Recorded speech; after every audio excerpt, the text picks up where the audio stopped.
Maravilha, gente! Na cidade são 11 horas e 20 minutinhos. Hoje estamos aqui recebendo a nossa convidada. Ela já é de casa, já faz parte da família Cidade FM e sempre muito disposta quando convidamos para bater um papo conosco aqui. Minha amiga, psicóloga Yasmin está aqui conosco hoje para falar sobre um tema muito interessante que é sobre o autismo. Esse mês agora, né, é uma atenção especial voltada para quem tem autismo, justamente para chamar a atenção da sociedade, chamar a atenção do nosso governo, para que eles possam estar sempre procurando melhorias para o público autista e também as suas famílias. Yasmin, bom dia, seja bem-vinda ao nosso programa mais uma vez. É sempre um prazer muito grande poder bater um papo com você, minha querida. Seja bem-vinda.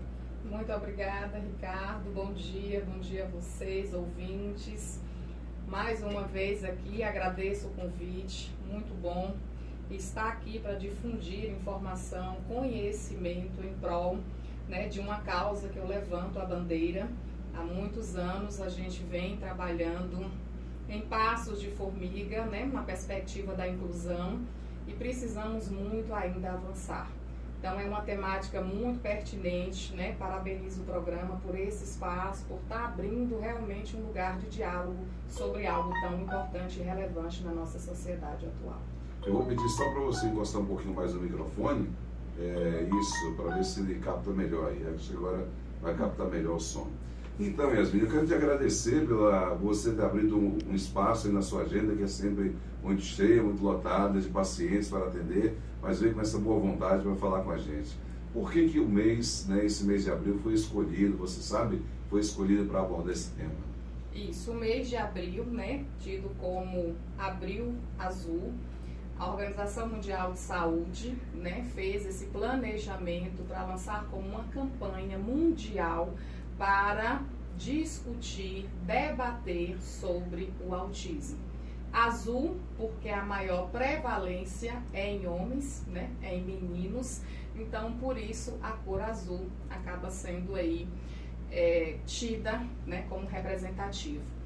E aí é uma campanha que o mundo inteiro hoje está trabalhando. Não é só uma campanha nacional? Não é só nacional, é uma campanha mundial, a nível mundial, para a gente falar, para a gente realmente buscar ações, estratégias, para falar sobre direitos, garantias de direitos, implementação ainda mais de políticas públicas e também para a gente diminuir essas barreiras que existem, como também a questão da discriminação e do desrespeito. Entendi. É chamado de transtorno do aspecto autista? Do espectro autista. Isso. O que seria isso? Como você poderia resumir de uma forma mais simplificada para a nossa população poder entender? Isso. Uma nomenclatura, que foi evoluindo, que foi sendo mudada. Hoje rege o DSM-5, que é um manual de diagnóstico. E aí houve algumas mudanças nessa nomenclatura, tida que antigamente era o autismo, era tido um autismo clássico, e tinha síndrome de Rett, de Asperger, que era e outras variações. Hoje engloba dentro do espectro. Por que espectro? Porque tem uma gama, uma variedade de características. E aí se trata, de uma alteração do neurodesenvolvimento. Então, hoje é dentro de um grupo de alterações do neurodesenvolvimento, que entra o autismo, que entra aí o TDAH, deficiência intelectual. Então, hoje é um conjunto de características dentro do neurodesenvolvimento, de alterações. Ou seja, não é só dizer tal criança tem autismo. Existe vários aspectos que podem ser diagnosticados de maneira diferente, seria isso? O transtorno global do desenvolvimento, que vem as questões neurotípicas, e aí tem o autismo, que é o clássico conhecido, como outras alterações que antes, no CID-10, mais antigo, no DSM-4, foram mudando, englobando tudo dentro de um grupo. Só que tem critérios específicos para poder identificar cada um deles. Bom, Yasmin, é difícil descrever, ou melhor, não é descrever, é difícil compreender ou entender quando a criança tem o autismo. Quando é que começa a aparecer os primeiros sinais para que essa descoberta seja feita? Isso. Como é um transtorno, né, do neurodesenvolvimento, vem desde a infância. As primeiras características possam ser vistas desde bebê, né, como a dificuldade de contato visual, né, algumas seletividades alimentares, questões com dificuldades em rotina, dificuldades na interação, atrasos que possa ter na comunicação, na parte motora. Então, a gente entende que o desenvolvimento infantil, ele existe marcos, né? Existem características que são esperadas a cada faixa etária.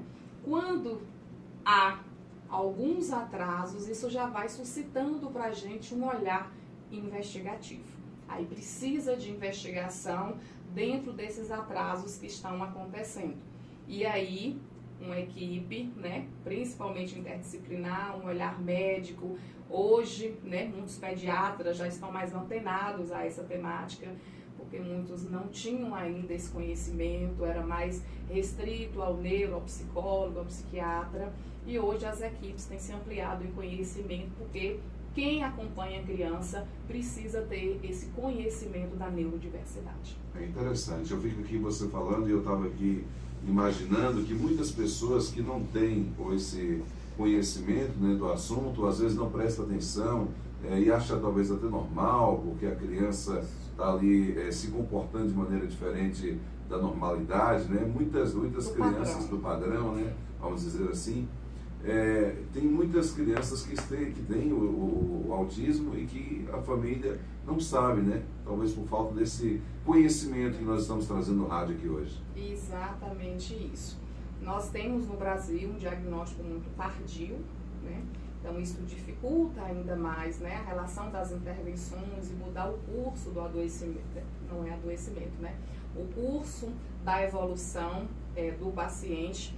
E aí a gente entende que quanto mais cedo, quanto mais intervenções precoces, mais a gente pode estar mudando, né, o prognóstico desse paciente, levando a evoluções em algumas características. Então, é importante que esse primeiro olhar, né, das primeiras sintomáticas, dos primeiros desvios, sejam investigados.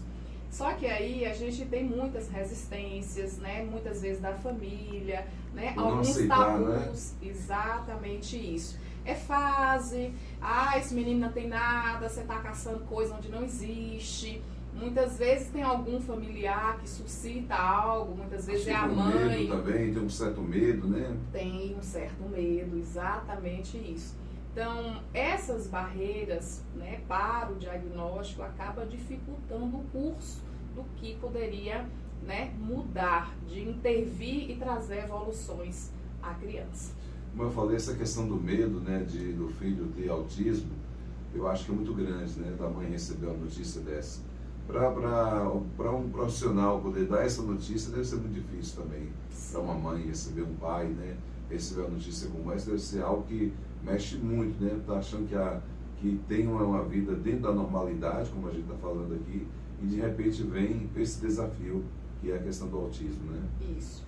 É um luto, né? A gente trabalha com os pais a perspectiva do luto, porque desde a gestação tem toda uma projeção, né, de como vai ser essa criança, o desenvolvimento dela, os marcos, né, as primeiras palavras, a marcha, o caminhar.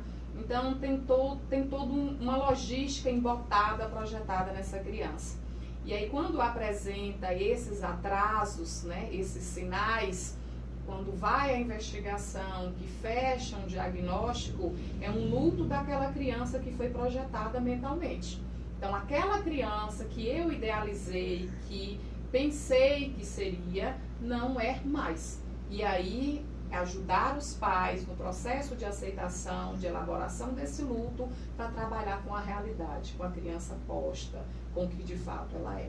Então é um trabalho muito minucioso que demanda realmente muito acolhimento, muita paciência. E é um trabalho que o governo até o momento não tem assim eu diria um atendimento completo, não é isso? Desde o descobrimento até a fase em que precisa de ajuda para compreender, né, como é o mundo da pessoa que tem autismo. De que maneira o governo colabora? Qual é a participação do governo nesse sentido? O nosso país ainda está em formiguinha, né? Temos ainda realidades muito precárias nesse sentido. A questão, né, tem aumentado o diagnóstico, as mudanças do critério diagnóstico, né, nos manuais têm ajudado bem, ter mais acesso, os profissionais terem mais conhecimento, mas temos ainda muitas barreiras. Muitas pessoas não têm condições, né, de enfrentar o tratamento, de enfrentar o diagnóstico sozinho. Não temos essa facilidade de disponibilidade pelo SUS para essa equipe interdisciplinar. Então, acaba sendo barreiras que dificultam esse melhor desenvolvimento desta criança. E aí... Principalmente a barreira financeira, né? Porque tem os gastos com os profissionais que o governo não disponibiliza. Isso. E assim, tem algumas crianças que conseguem o BPC, que é um benefício, mas é cheio de critérios, né? Tem todo um critério, uma burocracia que tem que se encaixar, quando não, tem que ir para a justiça, tem que provar, tem que ter toda uma articulação para isso. Um desgaste muito grande, que os pais já estão fragilizados, que já estão numa luta muito árdua, né? Em busca de fazer os devidos tratamentos, acompanhamentos. Hoje no nosso município a gente tem o Centro de Apoio Educacional, né, o SENAI, que tem uma equipe interdisciplinar, é um projeto, né, de governo, já tem, acredito, uns 10 anos ou mais já no nosso município, e é um projeto que precisa ser fortalecido, que precisa de investiduras, que precisa ser visto pela devida importância que de fato é a causa. Né? Já tem profissionais como psicólogos, psicopedagogos, tem fonoaudiólogo, né? Tem pedagogos, mas a proposta inicial do projeto, né? Trabalhei muitos anos lá, tive parte de algumas reformulações, é que seja um lugar de um centro com uma equipe de fato interdisciplinar, com a parte também médica, não só a parte terapêutica, né? Lá hoje tem uma parte terapêutica, mas a parte de investigação, de ter um neurologista, de ter um psiquiatra infantil, não temos. Já temos uma TO, que também já foi um ganho, né? Uma terapeuta ocupacional dentro do projeto. E aí é um lugar de somar forças, né? A família engajada, a sociedade engajada, nós profissionais que estamos envolvidos na causa, precisamos cada vez mais difundir as informações e politizar os pais. Isso é muito importante. Fazer com que os pais entendam o que é direito deles, né, dentro dessa causa, para fortalecer de fato a implementação de políticas públicas a favor deles.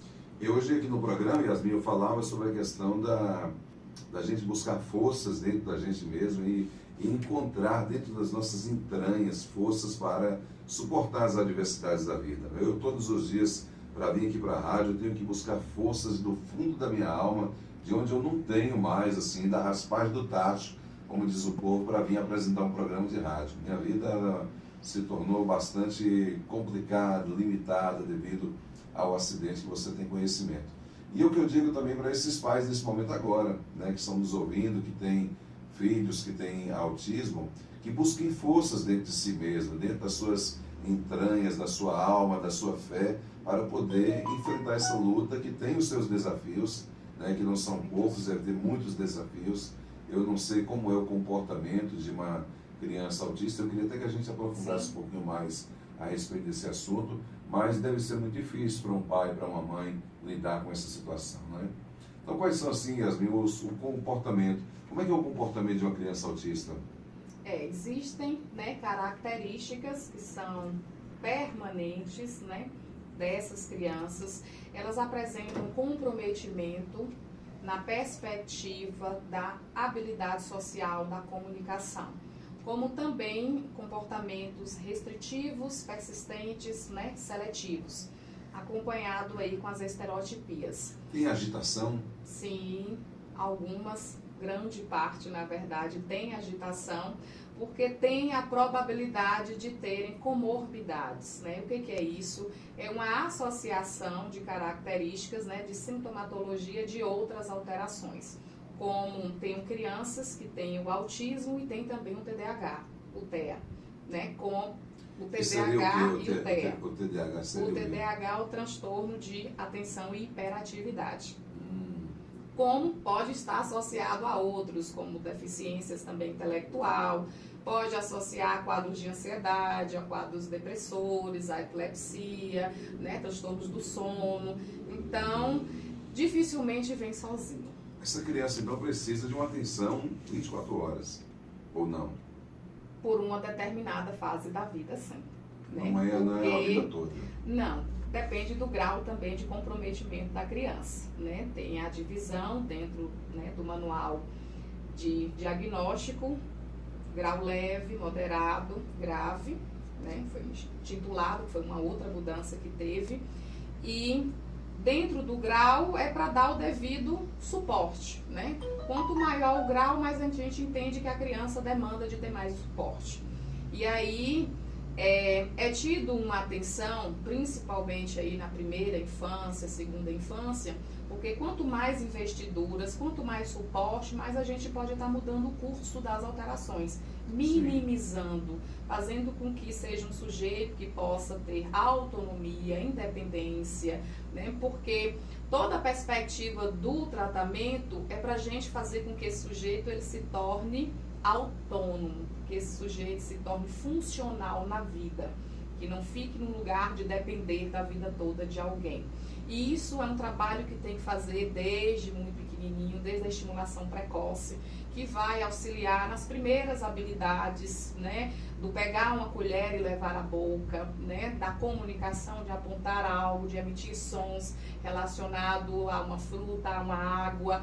Então, são comportamentos minuciosos que precisam, desde o início, ser estimulado, ser orientado. Eles têm dificuldade nessa questão da interação.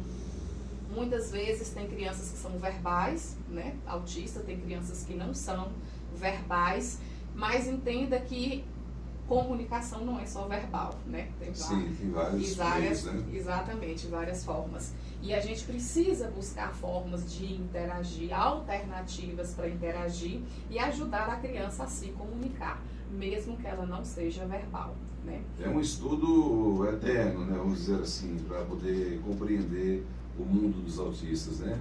Sim, demanda sempre conhecimento, reciclagens, né? Hoje tem buscado muito as investiduras nas pesquisas, até porque é algo que não tem uma causa ainda fechada, evidente, né? Traz a questão genética, né, como uma grande prevalência, como algo que tem que ser levado em consideração, mas muitos estudos hoje voltados para as questões ambientais, né, medicações durante a gestação, o contexto ambiental.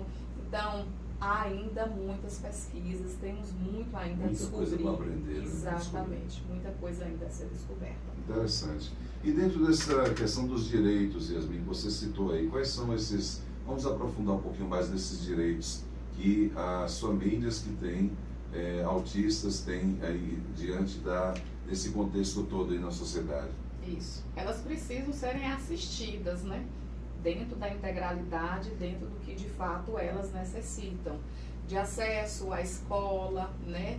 A ter um assistente em sala de aula, tem crianças que realmente necessitam.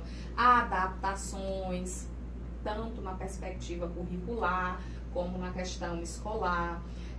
Aos benefícios, porque realmente é de alto custo, né? Todo mundo que for investir tem as medicações, então precisa de ter benefícios para poder auxiliar o tratamento, redução de carga horária dos pais, para poder ter uma maior atenção em casa com as crianças, né? Para poder estar acompanhando sem ter perda salarial. Tem uma infinidade. O acesso à escola é uma das importantíssimas, porque a gente entende que por muito tempo a pessoa com deficiência ela ficou segregada, né, do contexto escolar, ela tinha que estar em instituições separadas, né, do contexto regular escolar. Preparadas para receber essas crianças. Isso. Não sei se seria bem a palavra preparadas, mas tinha um espaço destinado só a eles.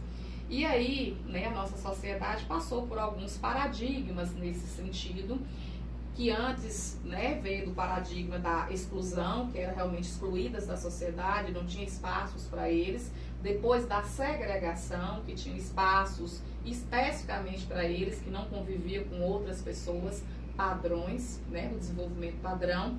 Depois teve a integração, que foi um outro paradigma, que foi colocado, né, as crianças dentro da escola, né, com a perspectiva de integrar, só que a gente entendia que não tinha o acesso e a oportunidade ao aprendizado. A turma toda estava ali assistindo a aula do professor, acompanhava, e aquele aluno, né, com necessidades educacionais especiais, o autista ou alguma outra deficiência, estava separadinho ali no canto fazendo uma coisinha à parte, separada. Então, ele não estava de fato incluído, ele estava integrado à escola, mas não ao processo de ensino-aprendizagem. E o nosso paradigma hoje é inclusão, é fazer com que de fato todos que estejam na escola, na sociedade, etc., tenham oportunidades de direito, que tenham uma equidade a todos. E para isso precisa realmente ter um olhar. Eu gosto muito de trazer essa perspectiva do humano, ver o outro como humano primeiramente, antes da deficiência e antes da limitação. E lamentavelmente a nossa sociedade vê primeiro a limitação da criança ou do sujeito, e não o humano, né? Porque ele carrega também quanto potenciais. Então temos muito a desconstruir, temos muitos ranços, né, desses paradigmas anteriores. Acho que não só em relação ao autismo, mas também em relação a tantas outras áreas, né, da vida, tantas outras deficiências que as pessoas têm. Muitas vezes eu sinto, não vou dizer que eu já sofri uma discriminação por ser amputado, mas a gente sente em algumas pessoas um olhar diferente do que era de antes, né? Uma outra coisa interessante sobre a questão dos autistas, que eu já ouvi falar e eu gostaria que você me esclarecesse, é que eles sofrem muito com a questão do barulho, do som muito alto, às vezes de um fogo de artifício. É verdade isso? Isso, exatamente. Né, tem algumas crianças, né, com TEA que têm sensibilidades sensoriais, né, que são alterações do processamento sensorial. Umas é com barulho, outras é com paladar, outras é com texturas, né, tudo que perpassa o nosso sensorial. E aí tem crianças que não gostam de ambientes muito barulhentos, né, com muitos estímulos, também a questão do estímulo, né, sensorial, visual, elas se desorganizam, pode gerar crises, e é entender que precisa ser respeitada essa característica, essa singularidade deles. Oi, Yasmin, nós estávamos falando antes de fases. Essas fases, elas podem passar, ou quem tem, por exemplo, o autismo vai ser a vida inteira precisando desses cuidados, precisando dessa atenção. Chega em um determinado momento em que pode haver, entre aspas, uma cura, ou não é para a vida toda? Não existe cura, né? É uma questão do neurodesenvolvimento da criança. Então, não é algo que se tira. Ela vai permanecer na vida sendo TEA, mas não quer dizer que sempre com o mesmo comprometimento. É entender que a partir do momento que ela entra nas terapias, que tem todo o acompanhamento, é entendendo que vai tendo, né, algumas remissões de sintomáticas e trabalhando para que esse sujeito seja funcional e tenha uma melhor qualidade de vida. O que depende também do nível de comprometimento que esse sujeito tem, já que a gente tem um leve, um moderado e um grave.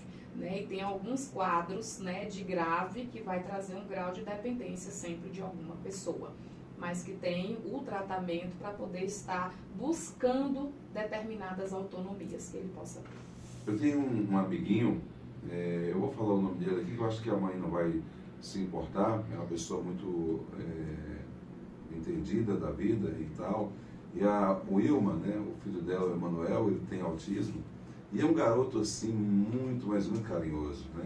Ele tem um amor tão grande pelo carro de som do Serenata, e é impressionante, sabe? Onde ele vê o carro de som, onde ele me vê, ele tem que parar, ele tem que ficar me olhando, ele tem que cumprimentar, ou às vezes abraçar. Eu já levei ele, já tirou foto do carro de som, já entrou dentro do carro de som. É interessante como é que ele consegue gravar isso, né? E ter em mente, quando o carro de som passa, ele tem aquela atenção, associa rapidamente quando ele me vê, ele já me associa, né, a minha imagem, a imagem do carro de som. E ele é muito novinho ainda, o Emanuel. Eu quero até mandar um beijo, um abraço aqui para o Emanuel, que é um garoto maravilhoso, que sempre me teve muita atenção, muito carinho. E eu fico assim, Yasmin, realmente maravilhado, né, por ter uma atenção de uma criança, né. A gente tem a atenção das pessoas, né, já é bom, mas quando você tem o respeito e a atenção de uma criança, é algo gratificante, né? Ainda mais o Emanuel, que é uma criança especial e tal, que ele consegue, toda vez que me vê, ou toda vez que vê o carro de som, associar os dois ao mesmo tempo. A gente está falando desse assunto, Yasmin, e é um assunto que precisa, como você falou, ser debatido, ser conversado, trazer políticas públicas que possam beneficiar as pessoas que precisam desse amparo. E ultimamente o mundo, como você disse, esse mês o mundo inteiro está empenhado nessa campanha, né, de trazer à luz do conhecimento das pessoas sobre esse assunto. É algo que essa questão do autismo é algo que já tem de muitos e muitos anos, ou talvez desde o começo dos tempos, mas que só agora, né, a ciência conseguiu aprofundar um pouco mais esse assunto, não é isso? Ser mais difundido. Mais difundido. Ser mais difundido. Né? Tem tido mais acesso, né, de conhecimento, as mudanças, né, nos critérios de diagnóstico tem facilitado mais. Então, tem sido um lugar mais favorável para chegar até, de fato, à população. E, claro, os profissionais, né, terem uma melhor capacidade, conhecimento sobre. Como não era tão conhecido, tão falado, tão debatido, acabava ficando muito despercebido na linha do desenvolvimento da criança, né? E aí não sendo diagnosticado. E aí tem um dado interessante, Ricardo, que a gente hoje tem diagnosticado pacientes com TEA adulto. Hoje, exatamente. Ou seja, passou a infância, a adolescência, passou a infância, juventude sem saber que tinha. Exato, exatamente. Tinham coisas já vistas, né, já sinalizadas, mas naturalizadas, não bem compreendidas, né, tida como algumas fases. E aí chega agora no processo terapêutico, um quadro de ansiedade, às vezes com um quadro depressor, aí faz o tratamento, tem uma remissão, uma estabilidade quanto a isso, e aí vai ficando claro que tinha um TEA aí que não foi identificado. Tanto a questão do TEA como também o TDAH a gente tem diagnosticado muito agora na vida adulta.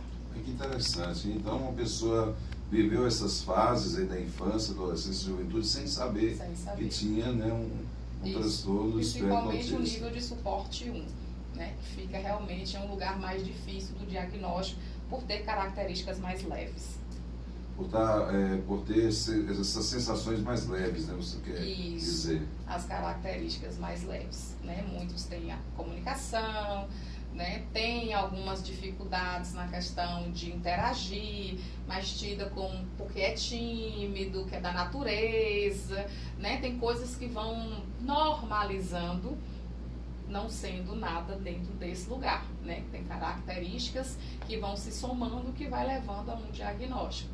E aí, já estando adulto, é que a gente vai enxergando e fazendo esse diagnóstico. Ainda mais numa família que não tem condições financeiras, né, de estar arcando com esses tratamentos e buscando esse conhecimento, e também as famílias que não têm o conhecimento da importância que é uma consulta com um psicólogo, com um psiquiatra, né?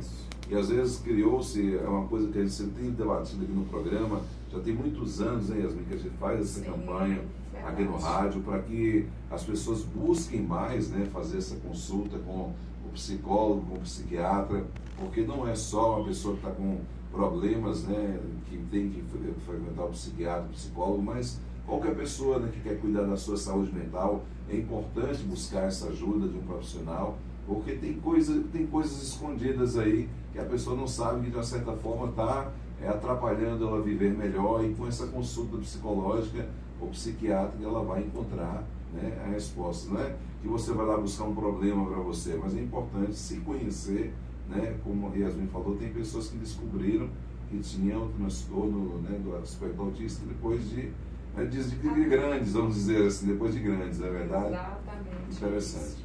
E quebrar as barreiras, né, do preconceito é uma luta nossa constantemente. tanto, né, com o acompanhamento psiquiátrico, psicológico, ainda aquela ideia enraizada que é para louco, né? Então tem esses mitos, esses tabus que dificultam o acesso de pessoas a procurarem a nós profissionais, porque vai falar que eu sou doido, vai falar que eu não sou certo, e isso acaba dificultando ainda mais esse sujeito estar estabilizado, estar com vida funcional, estar com qualidade de vida. E aí precisa realmente, né, arriscar aí, a conhecer, a experimentar, né, e tirar conclusões por si mesmo, né. Tem muitos pacientes no final do processo, eles chegam assim, há mais tempo se eu tivesse vindo, mas teve todo o medo, teve todo um lugar por trás disso que segurou muito tempo até chegar ao processo terapêutico. É verdade. E quanto mais você demora de buscar essa ajuda, mais difícil vai se tornando, vai se comprometendo a situação. Então, gente, muito importante sempre buscar, né, você que talvez não tenha condições de pagar uma consulta com a psicóloga, com o psicólogo, mas busque aí, né, os centros de referência, de assistência social que a Prefeitura dispõe, que a Secretaria de Saúde dispõe, para que você também possa fazer uma consulta psicológica, uma consulta psiquiátrica. É muito importante você estar sempre antenado e sempre buscando uma melhor qualidade de vida para você. O Yasmin, Riacho é uma cidade que tem muitas pessoas autistas. Você trabalha diretamente na área, é um número grande, vamos dizer assim, mais do que a gente possa estar aqui imaginando? Tem se tornado cada vez mais evidente, né?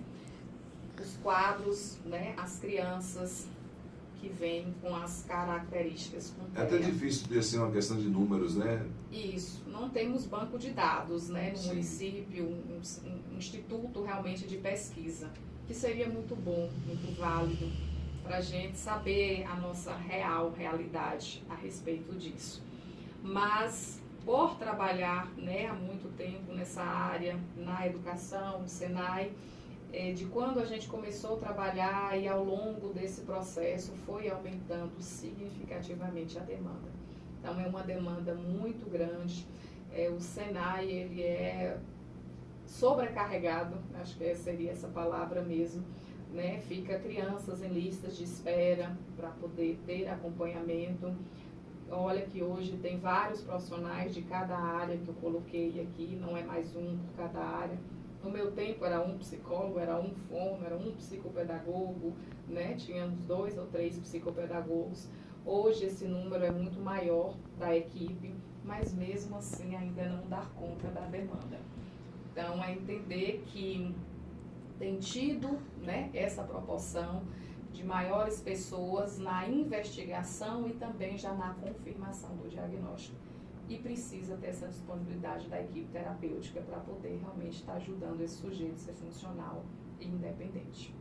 Tá certo. Minha gente, o nosso programa conta com o apoio da Top Nordeste Vistorias Automotivas, do Paraty Materiais de Construção, da Linguiça Artesanal Serrana ST, ainda do Romildo Farejador de Festas, do Alto Posto Cidade, ainda do Salão Inove da Amiga Luzia, do Dr. Heraldo Ítalo, fisioterapeuta, da Casa de Carne Santana, da Capas Riacho, da EAM Prestação de Serviços, da Móveis Elar, da JV Consultoria e também do amigo Bau Eventos. O fluxo da sexta-feira é no Bau Eventos. Quero aqui agradecer minha amiga Yasmin pela disponibilidade de ter tirado um pouco do seu tempo para vir aqui nos presentear com sua presença e saber se você tem algo a mais que gostaria de acrescentar que nós não debatemos aqui na entrevista a respeito do assunto. Seria pano para manga, né? Pano para manga, é verdade. Seria horas. Eu falei que tinha até com dificuldade de selecionar as informações, porque realmente é muita coisa que precisa ser difundida, muita coisa precisa ser falada, muita coisa precisa ser clarificada. Mas, como a gente está no mês da conscientização, né, esse mês realmente voltado para isso, o primeiro lugar é a gente realmente trabalhar a questão do respeito, né? O respeito à diversidade, o respeito ao outro. E isso perpassa o lugar do humano, né? De como também eu gostaria de ser visto na minha singularidade. Todos nós temos a nossa subjetividade, nossas limitações, como nossas potências. E esses sujeitos também têm, né? Eles têm potências. É um universo assim, encantador de descobertas, a cada micropasso que essa criança dá, que ela consegue, é um lugar de conquista, de vibrar, né? A mínima palavra que já consegue expressar, o comportamento de independência, tudo isso é visto realmente com muita grandeza, que para muitos acha que é algo banal, né? Mas não é. É tudo com muito esforço. E é entender que a gente precisa desse lugar de olhar o outro com o olhar do humano. Não julgar tanto as mães, porque também são muito julgadas, são muito estereotipadas. Elas querem lutar com o melhor que pode, com as armas que podem. E acredito que são as que mais sofrem, né, nessa história toda. Não tenha dúvida disso. Né? Não tenho dúvida disso alguma. A gente precisa cada vez mais, né, no componente dos aparatos institucionais, não só a escola, mas como toda a estrutura municipal, realmente se amparar para poder ter, né, o lugar de dar dignidade de atendimento a esses sujeitos, de respeitar esses direitos, fazer com que todas, né, todo esse aparato tenha conhecimento desses direitos e que respeitem. Então, isso ajudaria muito dentro dessas barreiras que são postas. E eu lhe digo algo, Ricardo, a barreira social, estrutural, ela é muito maior do que a apresentada pela criança. É muito mais desafiadora. Porque lidar com a criança na estimulação, na intervenção, né, é muito mais fácil do que lidar lá fora da nossa casa, do que está por fora, do que está realmente dentro de uma estrutura de sociedade. E como muitas vezes são minorias, isso acaba se tornando algo muito difícil. É verdade. Então a gente precisa ter um lugar do humano mesmo, um lugar de sensibilizar, de acolher melhor essas mães, né, de estar mais aberto à escuta, né, de sair do lugar do julgamento e realmente a gente se abrir para ser rede. Porque toda mãe atípica precisa de rede, porque é muito cansativo, é um lugar que realmente demanda muito da questão do próprio recurso emocional. Elas precisam de suporte, elas precisam ser escutadas. Eu falo mães, mas também os pais englobam, porque eu tenho pais muito ativos, né, muito envolvidos também na causa. Mas é entender que a gente precisa de fato ser ponte, a gente precisa ser rede. Senão fica realmente muito difícil a gente buscar o melhor para eles. Oi, Yasmin, eu tenho uma dúvida. Você falou mãe atípicas, o porquê dessa palavra atípicas? Porque a criança é neurotípica, né? Entendi. A atipicidade do desenvolvimento. Eles não desenvolvem, né, dentro da atipicidade do que é esperado dos marcos do desenvolvimento. Então, ele é uma criança atípica, eu me considero uma mãe atípica. Eu, dentro dessa fala da psicóloga Yasmin, achei interessante esse convite para o humano, né? Que todos nós precisamos ter, não só nessa questão do autismo, mas também nessa questão da diversidade, nessa questão das limitações que o ser humano tem, não ter esse olhar de julgamento, não ter esse olhar de preconceito que muitas vezes criamos dentro da gente, né? E saber entender. A gente precisa ouvir mais, né? E falar menos. Às vezes, diante de uma situação que a criança tem autismo, talvez para quem não entende, aquilo não é nada, é só um calúnio de uma criança, é só uma maneira de chamar a atenção, mas não é. Tem coisas que a gente precisa estar atento, tem situações que a gente precisa ter esse olhar humano, como Yasmin falou aqui, de respeito pelo outro. É muito importante a gente ter o respeito pelo outro. Lembrando que a vida, ela é como uma roda gigante. Uma hora a gente está por cima, outra hora a gente está por baixo. E é justamente nessas horas em que a gente está por baixo que a gente deseja ter o olhar humano também do outro. Então, a gente sempre tem que ter esse olhar de amor para com as pessoas, para com o próximo.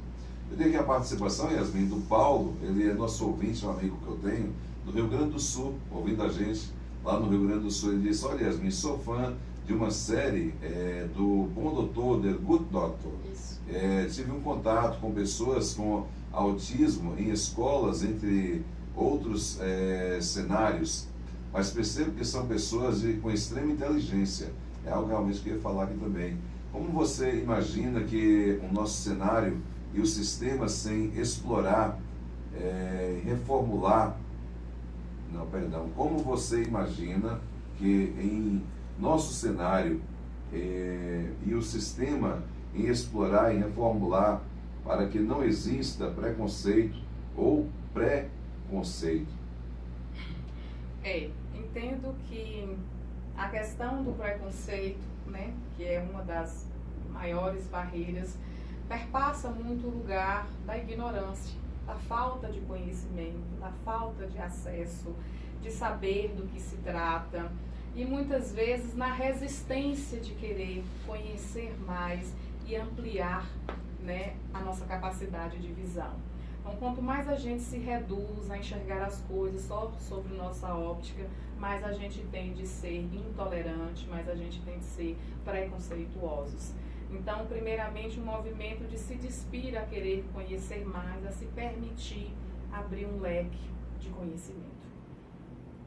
Olha, a Delma está participando com a gente, mandando um abraço para você, Yasmin. A Delma da Santana, acredito. Acredito que sim, está mandando um abraço para você. Outro abraço para ela. Quero agradecer a todos que estão nos ouvindo aí na Santana também, né? Acompanhando o nosso programa. Um abraço também para todos aí, de todas as comunidades rurais, e você que nos ouve através do aplicativo também, nosso muito obrigado. Yasmin, quero te agradecer mais uma vez por ter vindo aqui no nosso programa. Espero que a gente possa voltar a se encontrar aqui em outras oportunidades para debatermos sobre temas de tão importância para a nossa sociedade. E eu que agradeço, é sempre um prazer, né, estar aqui. Tento sempre me articular para dar certo, né? Mexer no que é possível. Mexer no que é possível, porque eu vejo tamanha importância do seu programa, tamanha importância do que você traz para essas causas, né? Voltado à saúde mental, voltado a esse lugar mesmo de ampliação de conhecimento. Então, é um veículo importantíssimo, né? Você tem se tornado algo importante na nossa sociedade enquanto meio, né, de comunicação. E é sempre muito válido, né, compartilhar conhecimento.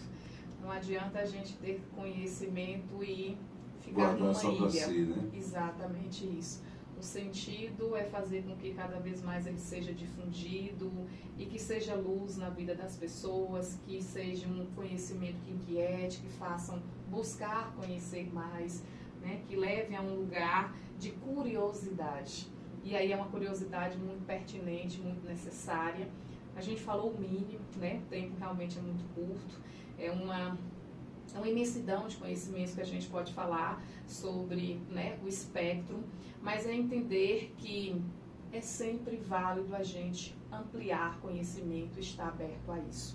E isso nos dá a condição de sermos seres humanos melhores, né? Porque eu vou ter a capacidade de conhecer um outro a partir de uma outra óptica, né?